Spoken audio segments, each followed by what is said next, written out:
ఈ విద్యార్థులు వరుసలో నిల్చున్నది బహుమతులు అందుకోవడానికో ప్రార్థన సమయంలోనో కాదు, అత్యవసరాలు తీర్చుకోవడానికి.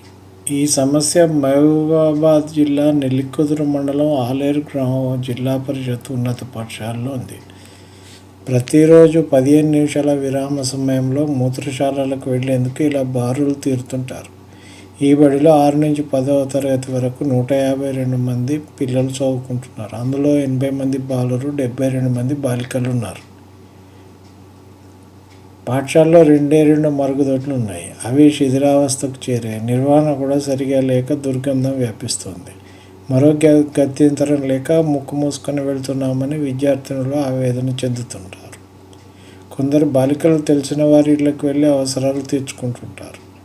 బాలురు చాలామంది ఆరు బయట వెళ్తున్నారు. ప్రస్తుతం ఉన్నవి సరిపోవడం లేదని బాలబాలికలకు వేర్వేరుగా అదనంగా మూత్రశాలలు, మరుగుదొడ్లు నిర్మించాల్సిన అవసరం ఉందని చాలాసార్లు ఉన్నతాధికారుల దృష్టికి తీసుకెళ్లామని ఉపాధ్యాయులు తెలిపారు. చూడండి కథ ఎట్లున్నదో. 80 మంది బాలురు, 72 మంది బాలికలు ఉన్నారట. 2 మరుగుదొడ్లు ఉన్నాయి.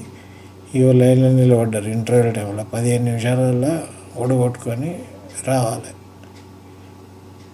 ఇట్లా ఉంటే ఎట్లుంటుంది కథ?